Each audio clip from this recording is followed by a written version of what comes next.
So the 5 reasons why you need a security maturity level assessment, what we call a SMLA. So the 5 reasons from our perspective are pretty straightforward.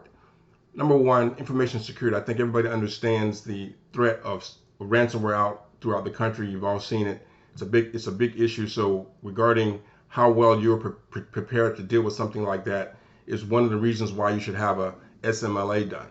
Regulatory requirements. Some of you have requirements with government, other agencies that you have to have a certain security posture, so you need an SMLA done.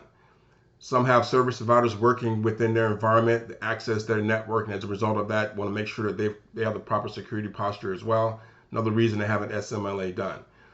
Security program best practice. Is your organization following the best practices? You'll be able to determine that from an SMLA. Tactical strategic decisions. How you go about moving forward and making security, as one of our clients says, cybersecurity is a part of our culture now. So you have to have a tactical and strategic direction around this topic to make sure you're prepared to deal with anything that comes up, down the line. So that starts out with a score of 0 to 5 with respect to what your cybersecurity maturity level score is. And how do you determine your score? If you've done one or you're thinking about doing one, here's some things to think about. If you're planning to partner with someone, I want to give you some things to think through as to how to go about doing that. So if you've done it already, how did you arrive at the number? Who's in charge of it? Who did the assessment for you? How did they measure it? And how do they maintain it going forward? This is important because a lot of folks think IT folks are the ones that should be doing that. Some of you have internal IT or external IT. We call them MSPs, managed services providers, and they do a great job at what they do. But what you should have is an MSSP doing the outside security work. This is what they do. And if you pick one, make sure you pick one that has a certification or certifications around security, particularly the CISSP certification. So if they don't have the certification, you shouldn't be working with them.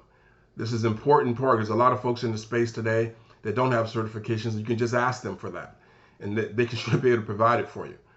Now, I don't need to tell you about the posture with respect to ransomware today. These are some of the stats out there and the reason why everybody should be concerned about taking care of this particular issue.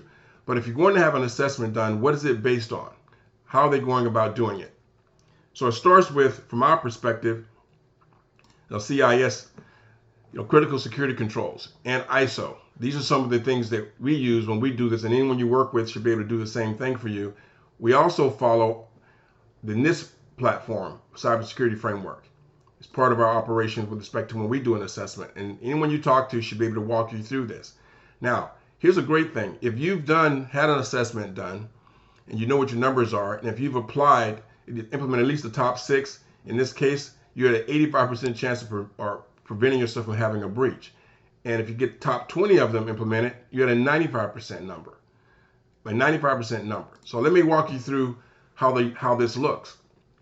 So there's risk levels at every level. The average business today ends up with a score of somewhere between 0.7 and 1.5.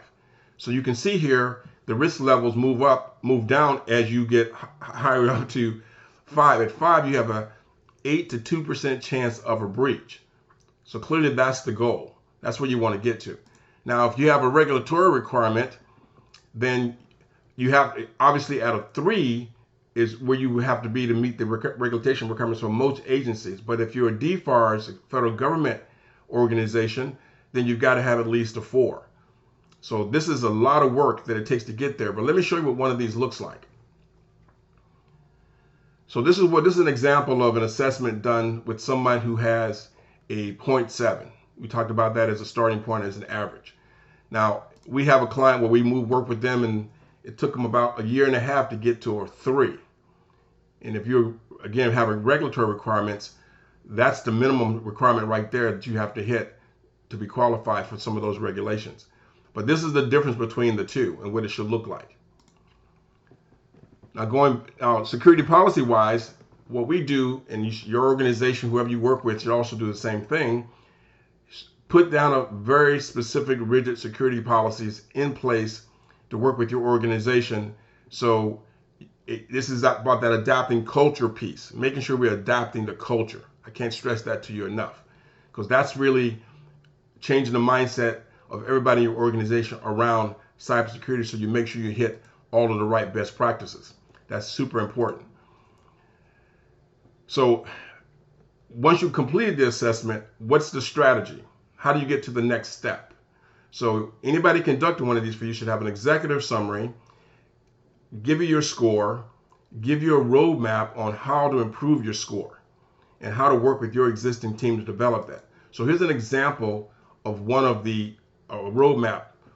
And you can see here in this particular example, you started here with a 1 and you move up to a 2.5 over a couple of quarters here, but it lists all the specific things that have to be done on schedule. And it should be something that they can sit down with you and roadmap with you as to how to do it. Now, the reason this is important is because these are things that a lot of the IT folks on the just internal folks cannot do, is why you need an external organization working with you on that, so they understand exactly what security requirements that there are and how to hold the entire team accountable to them, because this is something that impacts the business. As we covered earlier, you got to get through these scores. Now, we do a lot of assessments today with folks who have had a breach, and we get involved and we help them resolve it. We would much rather have you come to us or whoever you go to, get this assessment done in advance, so you don't have to deal with these issues with ransomware or breaches in general, because that's really what this is all about, is peace of mind to make sure your organization has the proper cybersecurity posture to prevent yourself from experiencing a breach. I hope this was helpful. My name is Gary Beecham. I am the Chief Revenue Officer here at Innovo InfoSec. Thank you so much for your time today.